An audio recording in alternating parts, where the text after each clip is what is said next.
10 angkut solar curian terbakar. Calon jemaah umroh geruduk kantor Prempon.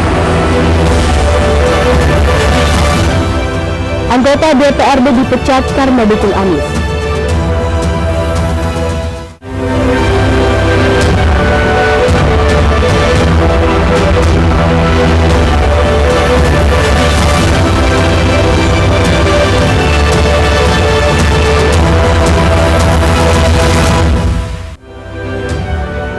Selamat pagi pemirsa, iNews Sumut kembali menyapa Anda. Selain 3 informasi utama tadi kami hadirkan beragam informasi dari wilayah Sumatera Utara selama 30 menit. Bersama saya Maria Laura Puja, inilah informasi yang pertama.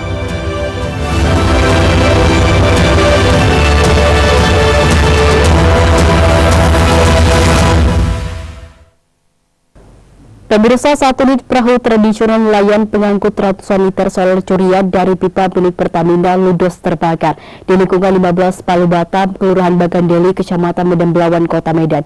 Kasus ini pun kini tengah diselidiki di Polairut Polda Sumut.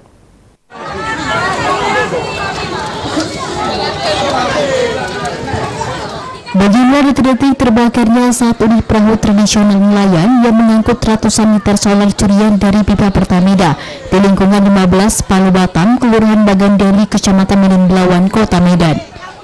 Api dengan cepat membakar perahu beserta isinya. Pemilik perahu pun langsung melompat ke laut guna menyelamatkan diri. Sementara warga sekitar pun sempat panik dan mendorong perahu ke tengah laut agar api tidak merambat ke perahu nelayan lain. Api berhasil dipadamkan setelah para nelayan menyiramkan air laut ke titik api. Tidak ada korban jiwa dalam peristiwa kebakaran ini. Namun sebelumnya kebakaran juga melanda lokasi penimbunan solar curian ini dan menghanguskan 5 unit rumah di Belawan. Kasus terbakarnya perahu nelayan ini tengah ditangani di Polairut Polda Sumut. Aksi pencurian solar dari pipa Pertamina yang berada di dasar laut semakin meresahkan masyarakat. Warga berharap pemerintah, kepolisian dari Ditpolairut Polda Sumut dan Polres Pelabuhan Belawan serta pihak Pertamina serius menangani kasus pencurian minyak yang telah merugikan negara dan masyarakat ini. Dari Medan, Yuda Bahar, iNews melaporkan.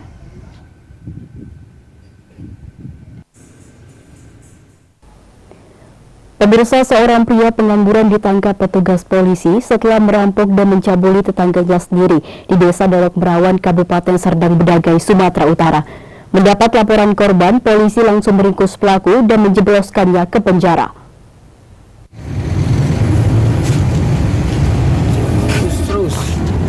Dengan tangan diborgol, tersangka DA 25 tahun warga Desa Dolok Merawan, Kabupaten Serdang Bedagai digelandang petugas Polsek Dolok Merawan ke Mapolres Tebing Tinggi untuk mempertanggungjawabkan perbuatannya. Penangkapan tersangka berawal dari adanya laporan korban SA yang masih duduk di kelas 3 SMA di Serdang Bedagai. Dalam laporannya pada tanggal 12 September 2023, korban yang sedang berada di kamar mandi rumahnya tiba-tiba didatangi pelaku dan langsung memukuli korban hingga jatuh pingsan.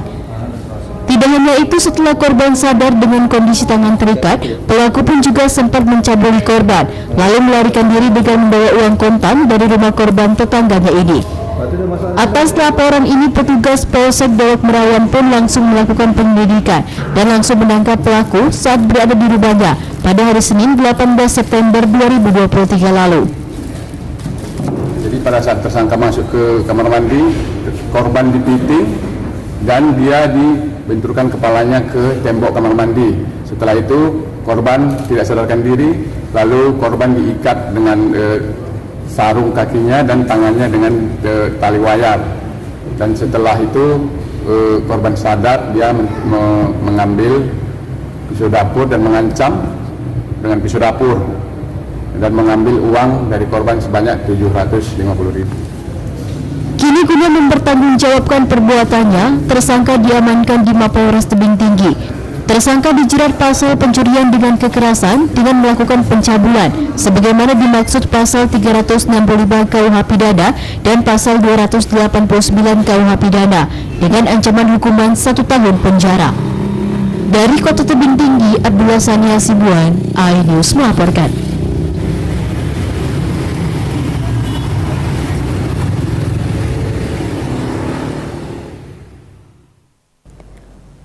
Pemirsa, setelah sempat mendapat kritikan dari pihak keluarga karena lambannya penanganan kasusnya, Polda Sumatera Utara akhirnya mengungkap penyebab kematian Mahira Dinabila, mahasiswi Universitas Sumatera Utara yang ditemukan tewas di dalam rumah baja dengan kondisi sudah membusuk beberapa bulan lalu. Menurut Polda Su, korban bukanlah tewas dibunuh, namun sebaliknya korban tewas bunuh diri dengan menegak racun sianida. Dinabila dan keluarga, semoga almarhum Direktur Reserse Kriminal Umum Kombes Pol Sumaryono pada Selasa sore menyebutkan bahwa sebelumnya seorang mahasiswi Universitas Sumatera Utara, Mahira Dinabila, ditemukan tewas dengan kondisi sudah membusuk di kediamannya di Komplek Rivera, Kecamatan Medan Amplas pada Rabu 3 Mei 2023. Saat ditemukan, kondisi gadis yang berusia 18 tahun sudah dalam kondisi membusuk, bahkan pada bagian kepala korban sudah berbentuk tengkorak. Direktur Reserse Kriminal Umum Polda Sumut Kombes Pol Sumaryono mengatakan penyelidikan untuk mengungkap kasus kematian Mahira telah dilaksanakan secara maksimal dan tuntas. Bahkan pihaknya sudah memeriksa puluhan saksi termasuk para ahli agar bisa mengungkap kematian Mahira secara terbuka. Polda Sumut dan juga Polrestabes Medan telah melaksanakan penyelidikan secara maksimal dan tuntas terhadap kasus kematian almarhum Dinda Mahira Dinabila, dan terhadap penyelidikan ini sudah kita kumpulkan saksi dan barang bukti, dan fakta-fakta yang kita kumpulkan kita telah uji, sekali lagi telah diuji dengan beberapa ahli yang sudah kita hadirkan barusan. Dan hasil dari pengujian ini kita kembali uji terakhir di gelar perkara pada tanggal 14 September, dan dari hasil gelar perkara kita sepakat dan simpulkan, dan juga dalam gelar perkara itu kita juga undang dari pihak keluarga korban dan juga dari para saksi ahli dengan kesimpulan bahwa kasus ini adalah kematian bunuh diri. Setelah dilakukan penyelidikan intensif dan secara terbuka oleh berbagai pihak, kepolisian akhirnya menyatakan Mahira tewas akibat menenggak cairan racun sianida. Dari Medan, Sumatera Utara, Aminur Rashid, iNews melaporkan. Yang terhormat Bapak Dirjen. Pemirsa, Penghulu dan Nakib, Wakil Rektor UNIFA ditangkap. Tetaplah bersama kami.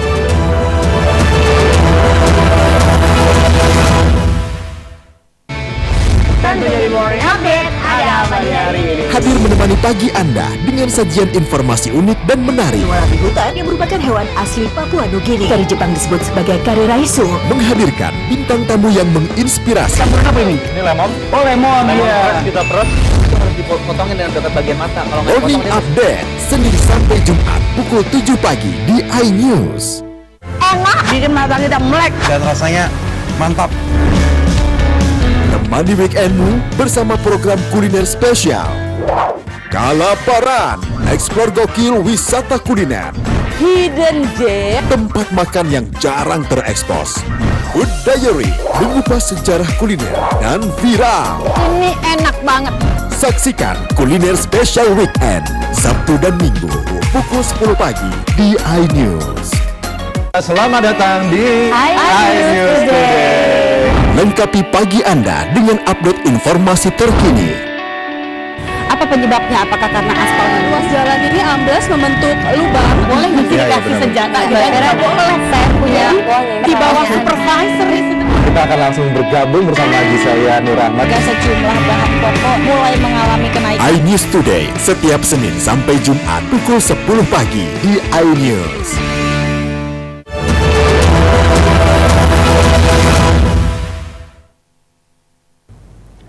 Terima kasih Anda masih bersama kami di iNews Sumut, inspiring and informatif. Pemirsa, setelah gagal berangkat umroh ke Tanah Suci, puluhan calon jemaah umroh menggeruduk kantor travel Julindo di Jalan Gatot Subroto Medan yang kondisinya sudah tutup dan diduga ditinggal kabur pemiliknya. Para jemaah umroh ini pun sempat berorasi di depan kantor travel dan meminta pihak travel mengembalikan dana yang sudah mereka serahkan sebelumnya dengan nilai mencapai puluhan juta rupiah.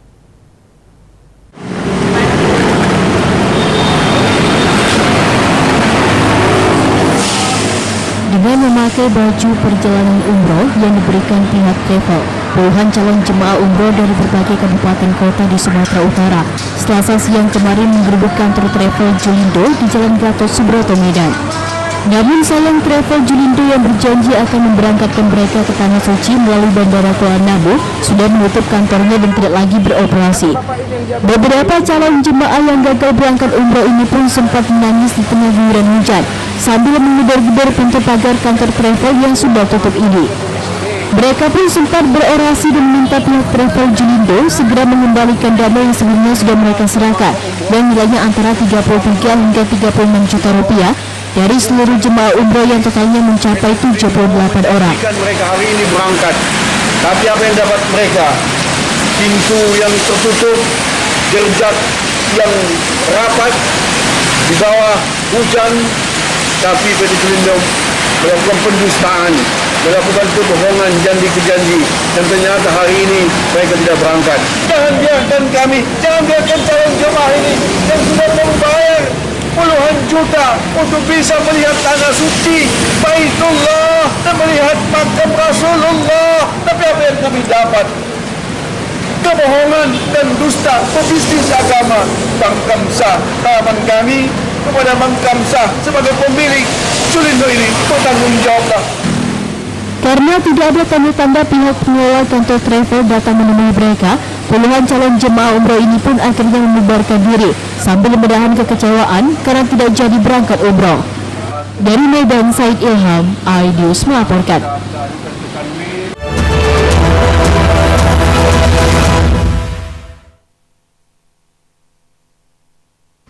Keempat orang yang ditahan tim penyidik tindak pidana khusus Pitsus Kejaksaan Tinggi Sumatera Utara Kejati Sumut tersebut yakni MAR selaku Wakil Rektor Universitas Al-Wasliyah Unifa Labuan Batu, kemudian SH, RK, dan HN, pihak swasta yang merupakan teman Wakil Rektor Unifa. Keempatnya dibawa ke Kejati Sumut Jalan Ahana Nasution Medan Senin kemarin untuk diperiksa setelah diamankan di kediaman masing-masing di Kabupaten Labuan Batu.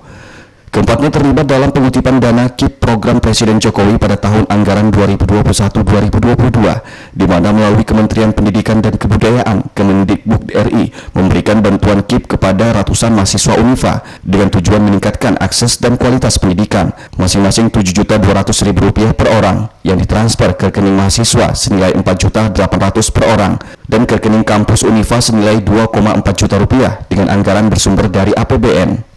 Namun saat pencairan dana dari Bank Mandiri Cabang Rantau Prapat, setiap mahasiswa diwajibkan untuk menyetorkan kembali uang kepada Wakil Rektor Unifa MAR maupun kepada 3 teman Wakil Rektor yang bertindak sebagai koordinator dengan nilai uang bervariasi, mulai dari Rp2.500.000 hingga Rp3.100.000 per mahasiswa, sehingga total biaya hidup yang dipungli dari 321 mahasiswa tersebut jumlahnya sekitar Rp662 juta.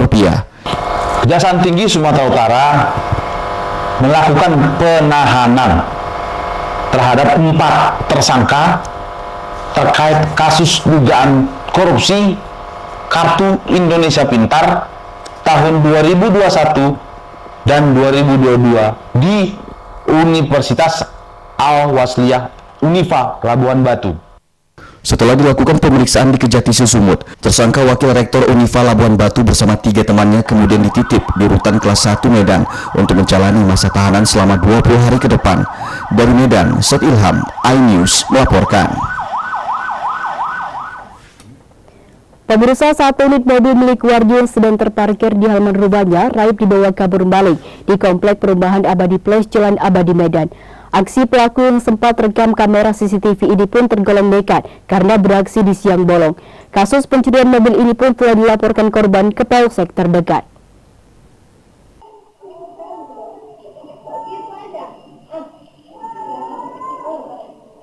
Inilah rekaman CCTV yang merekam aksi pencurian mobil milik warga yang tengah terparkir di halaman rumah, tepatnya di Komplek Perumahan Abadi Place, Jalan Abadi, Medan, Sumatera Utara, Selasa siang kemarin. Kasus ini bermula saat korban memanaskan mesin mobil dan dalam kondisi menyala, korban lalu meninggalkan mobil berwarna merah ini di halaman depan dan masuk ke dalam rumah. Pelaku lalu datang dari pintu depan komplek dan langsung masuk ke dalam mobil korban yang sedang menyala. Pelaku lalu memundurkan mobil korban dan langsung kabur dari pintu belakang komplek. Warga yang melihat aksi pencurian mobil ini sempat berupaya mengejar pelaku yang kabur dengan mobil curiannya, namun tidak membuahkan hasil.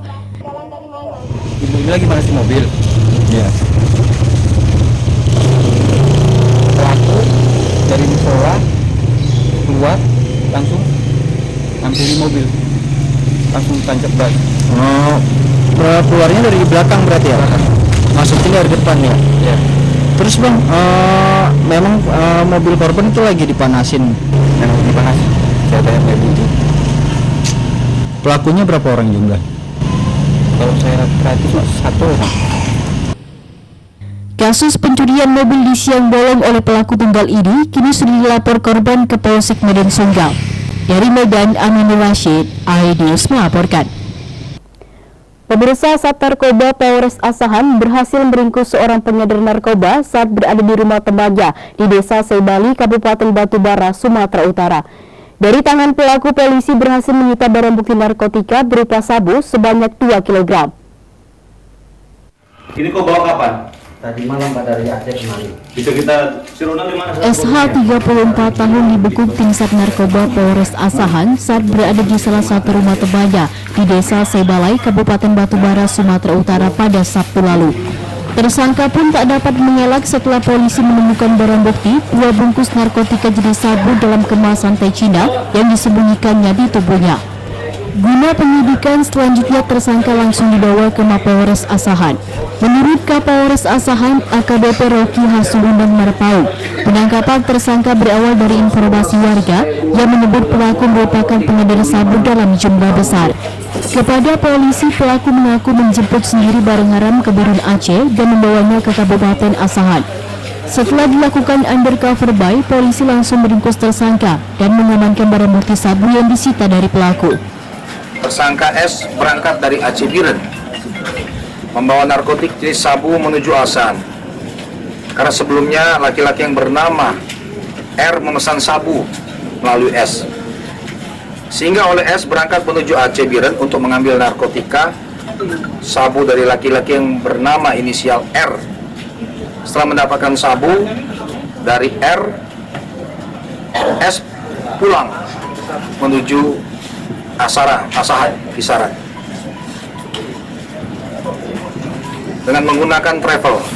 Namun saat itu S singgah di Kabupaten Batubara, sehingga terjadi perubahan tempat yang seharusnya transaksi itu dilakukan di Asahan, berubah atas permintaan dari S, sehingga tim yang melaksanakan undercover buy segera meluncur ke Kabupaten Batubara. Hingga kini polisi masih terus mengembangkan kasus peredaran narkoba ini. Atas perbuatannya, pelaku kini terpaksa mendekam di sel tahanan dan terancam hukuman seumur hidup atau mati. Dari Asahan, Ulil Amri, iNews melaporkan. Pemirsa, berusaha kabur, mantan TNI ditangkap BNN. Tetaplah bersama kami.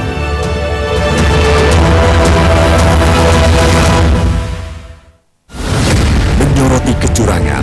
TPS ini bukan soal korupsi. Itu ditemukan, itu fakta yang ditemukan di lapangan. Menyuarakan keadilan. Melarikan diri melalui sungai. Wilayah tidak tersentuh oleh negara. Laporan mendalam dan eksklusif. Saya akan tunjukkan kepada Anda. Mario Dandi, rebutan perempuan, gimana Ken? AB Plus setiap minggu pukul 8 pagi di iNews. Saya Aiman Wicaksono. Saya akan mengupas tuntas malam ini. Saya mendapatkan kesempatan secara eksklusif. Bismillah, walaupun itu teman. 4 miliar dalam 1 jam itu nggak sulit. Betul. The Prime Show with Aiman setiap Rabu pukul 8:30 malam. Saya Prabowo Revolusi, kita berbagi cerita. Rupanya konspirasi itu ini. Oh iya. Apakah jadi capres? Kita setuju. Sebetulnya saya ini untuk menjadi presiden saya harus siap. Konspirasi Prabu setiap Rabu pukul 9:30 malam. Mengupas makna dan tafsir Al-Quran bersama ulama terkemuka tanah air. Kaumum min kaum khairun minal yadis suflah. Nggak bakal bisa dibayar oleh dunia dan seisinya. Jelas, lugas untuk kehidupan sehari-hari. Di antara yang merusak hati adalah buruk sangka. Wa aqimus salah wa atuz zakah. Itu pun sejajar dengan jihad fisabilillah. Cahaya Hati Indonesia, Sabtu dan Minggu pukul 12 siang di iNews.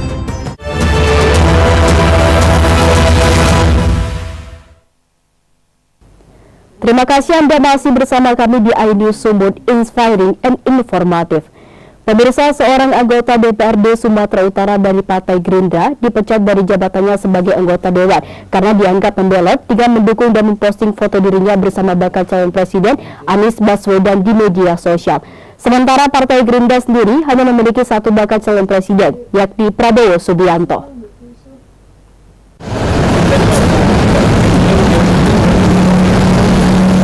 Seorang anggota DPRD Sumut dari fraksi Partai Gerindra, yakni Aulia Aksa, mendapatkan sanksi dari partai sendiri berupa pemecatan dari jabatannya sebagai anggota DPRD Sumut karena diduga memberikan dukungan kepada baca pres Anies Rashid Baswedan dalam Pilpres 2024 mendatang.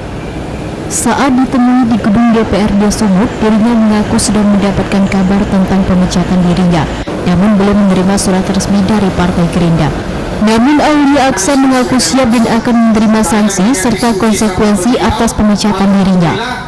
Sanksi pemecatan ini sendiri bentuk dari tindakan Aulia Aksa yang mengunggah pertemuan dirinya dengan baca pres Anies Rashid Baswedan di akun sosial media miliknya dengan keterangan mari sama-sama kita mendukung dan memenangkan Anies Rashid Baswedan menjadi presiden 2024.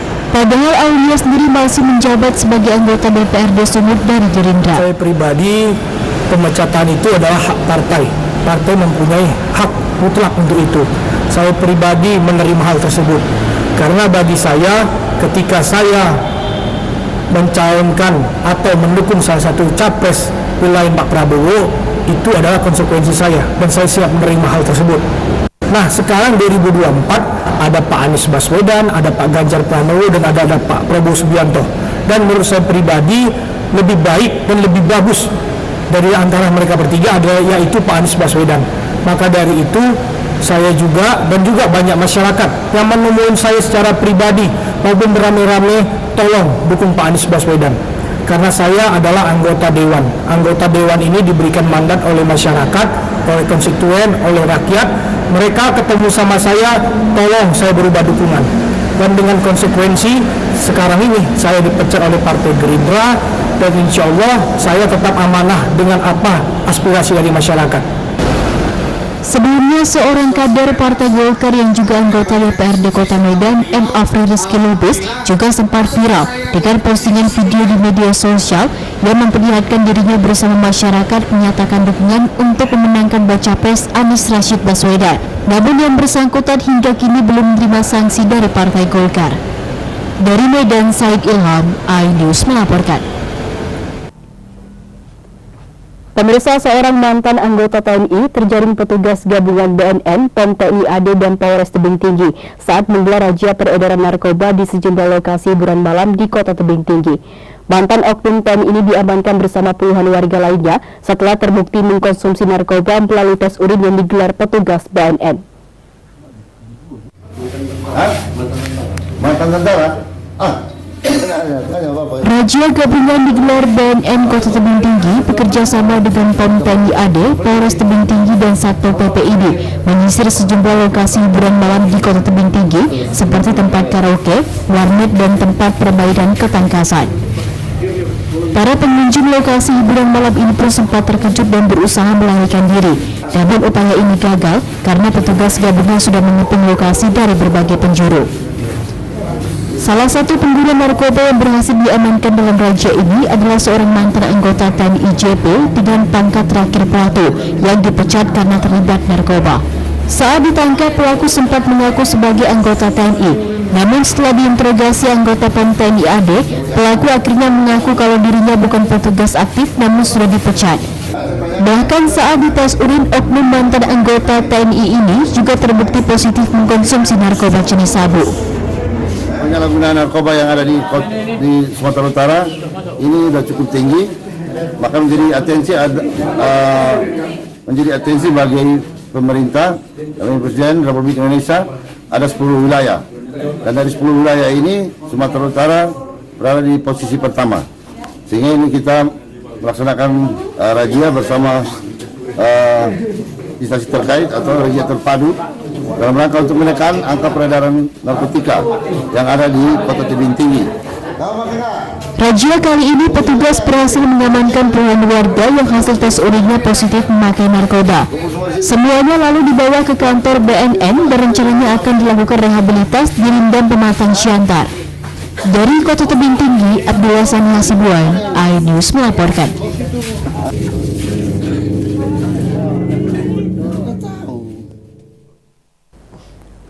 Pemirsa, penemuan seekor ular piton berukuran besar dengan panjang mencapai 3 meter yang masuk dan tertangkap dalam jaring kotak ayam membuat heboh warga di Jalan Tower Tanjung Balai Asahan, Sumatera Utara.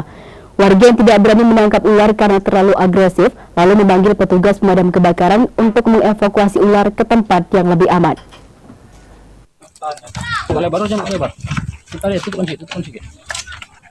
Tim Rescue Animal petugas damkar Kota Tanjung Balai, Sumatera Utara mengevakuasi seekor ular piton yang tertangkap di dalam jaring kotak ayam milik warga Sajida Rambi, warga Sayapung, Kota Tanjung Balai, Asahan, Sumatera Utara. Petugas pun harus ekstra hati-hati saat melakukan evakuasi karena ular sangat agresif saat ditangkap dan butuh waktu 10 menit hingga akhirnya ular piton sepanjang 3 meter ini berhasil ditangkap dan dikeluarkan dari kotak jaring ayam. Bambang, petugas damkar Tanjung Balai, mengatakan ular piton pertama kali ditemukan pemilik rumah yang terkejut ada seekor ular di dalam jaring kotak. Karena panik, dirinya bersama warga lainnya lalu meminta bantuan petugas pemadam kebakaran untuk mengevakuasi ular agar tidak membahayakan sesama warga. Dari telepon dari warga, bahasanya daerah Sungapung di daerahnya terdapat ular sawah yang lagi memangsa, mungkin tikus tahap seperti itu, dan ular ini tersangkut di jaring. Jadi dengan adanya laporan dari warga, maka kita dari tim pemadam kebakaran dan penyelamatan Kota Tanjung Balai beserta Serikandi penyelamat dari damkar Kota Tanjung Balai bergerak ke TKP untuk mengevakuasi ular sawah yang panjangnya kira-kira 3 meter. Di TKP kita evakuasi ular dan kita bawa ke Mako Damkar. Selanjutnya ular piton dibawa ke kantor pemadam kebakaran Tanjung Balai untuk dikarantina sementara waktu sebelum nantinya akan dilepas liarkan kembali ke habitatnya yang lokasinya jauh dari permukiman warga. Dari Tanjung Balai, Sumatera Utara, Ulil Amri, iNews melaporkan. Informasi tadi mengakhiri iNews Sumut hari ini. Saya Maria Laura Puji atas nama tim redaksi yang bertugas mengucapkan terima kasih atas perhatian Anda. Selamat beraktivitas dan sampai jumpa.